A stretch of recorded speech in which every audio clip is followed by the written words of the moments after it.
All right, so here we are with section 6.5 over absolute value equations. So we always have to start with, well, what does that mean? An absolute value, remember, is the distance a number is from 0.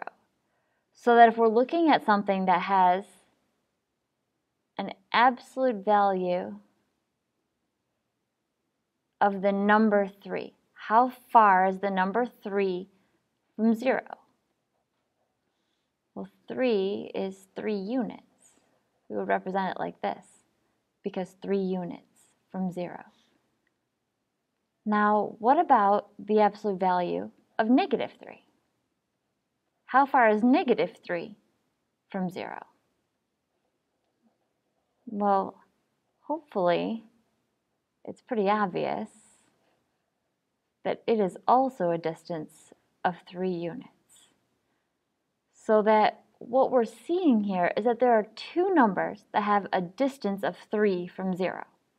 And that's exactly what we're going to be working with today is, well, instead of knowing 3 and negative 3 and finding the absolute value, now we're going to go the other direction. We know how far something is from 0.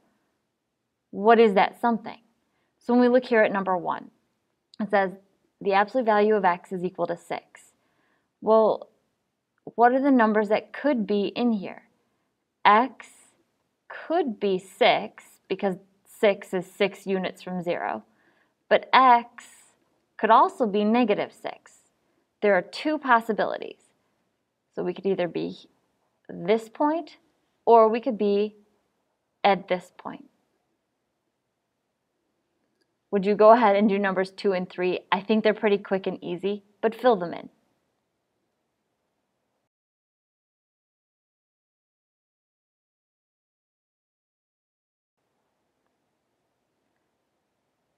All right, I kind of figured that those would be pretty easy. Now the problem becomes that, well, what if it isn't just an x in there? What if it isn't quite so logical? We have a couple of steps that we can do so that we can figure out that same idea. First step is to isolate the absolute value. Isolate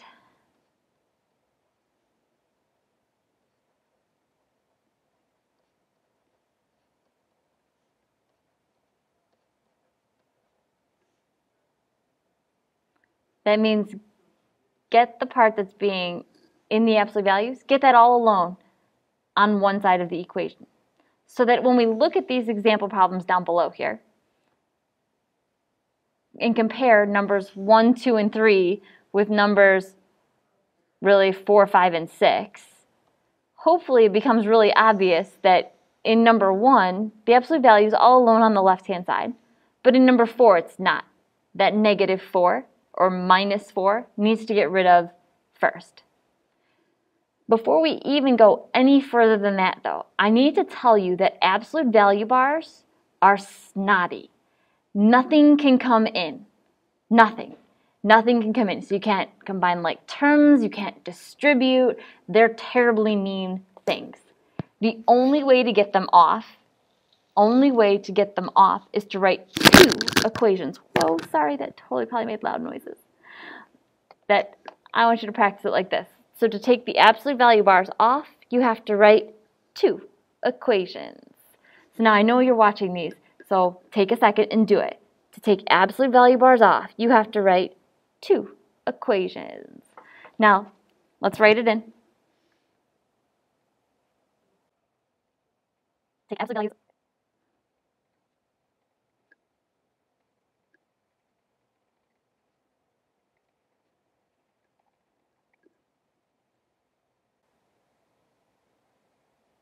The two equations look like this.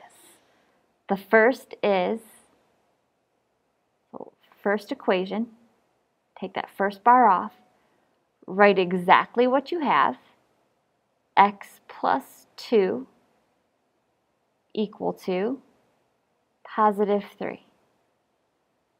The second bar comes off. Now remember what we were talking about, that absolute value, that number that's inside, could be positive 3, but the number that's inside, that x plus 2, it could also be negative 3. So x plus 2 could also equal negative 3. Or if you think about it, what number plus 2 would then have a distance of 3? And what number plus 2 would then have a value of negative 3, not a distance, a value.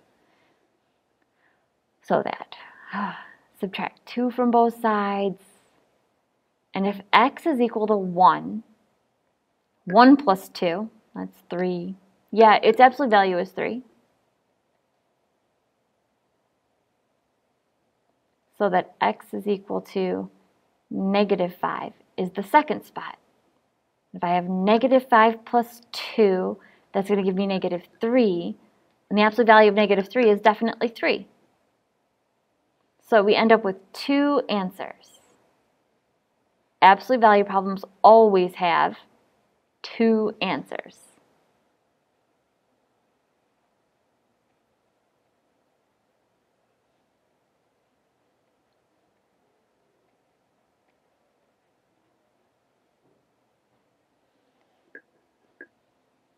All right, would you please give problem number 2 and problem number 3 a try?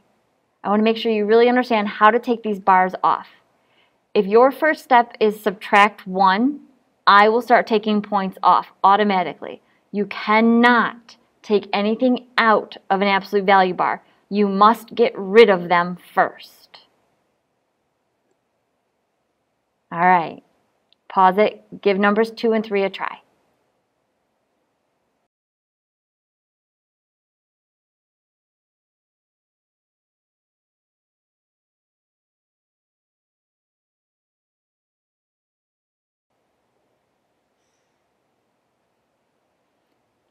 All right, so in problem number 2, you have 2 answers. And in problem number 3, you also have 2 answers.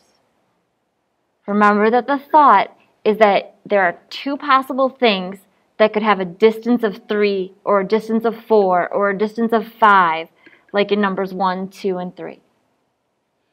When we go down to number 4, that first step, isolate the absolute value, is the first thing we have to take care of. So absolute value is nothing in, nothing out. You have to get it alone so that you can take it off. Add 4 to both sides so that we end up with, woo, wiggle worm, absolute value of x plus 2 is equal to 7. So what 2 numbers have a distance of 7? Take the first bar off. X plus 2 could be positive 7. So that x is equal to, subtract 2 from both sides, 5. There's our first value. Take the second bar off. X plus 2, the stuff that's inside, that number inside could be negative 7, in which case our x value would need to be negative 9. Because when I plug it in, I have a number whose distance is 7.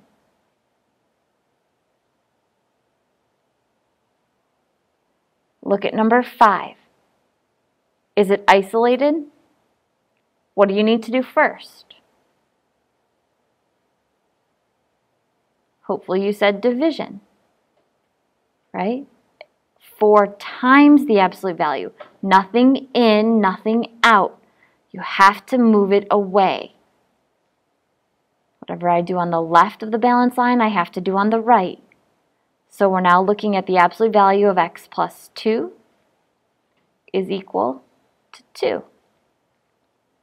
Take the first bar off. X plus 2 equal to 2. Take the second bar off. X plus 2 equals negative 2.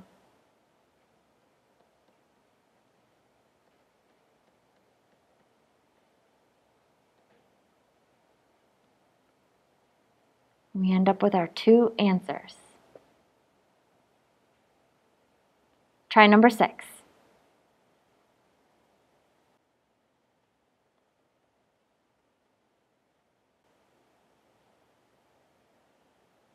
But wait, what about this? Is there a number that exists so that its distance from 0 is -2?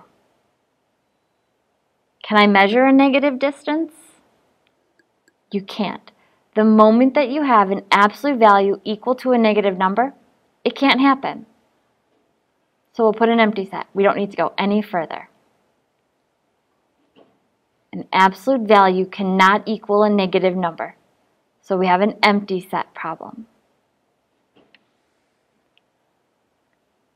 Is there a number who has a distance equal to -4? No, there is not. Isolate first. Sometimes these are trick problems, right? Every time we have a special case. Can an absolute value equal a negative number? No, it cannot. It's an empty set problem. Make sure you isolate first. This doesn't happen every time. You need to stop and think about it. So if I isolate first, this case it's an add 4. Absolute value of x plus 3 equals -6.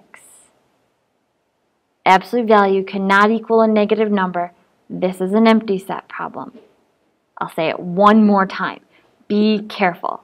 Just because there's a negative happening, or just because that -10 is negative, doesn't mean that you're going to have an empty set problem. Isolate first before you make that decision about empty set. Once the absolute value is alone, then it's not allowed to equal a negative number. Okay? All right, I'll see you in class tomorrow.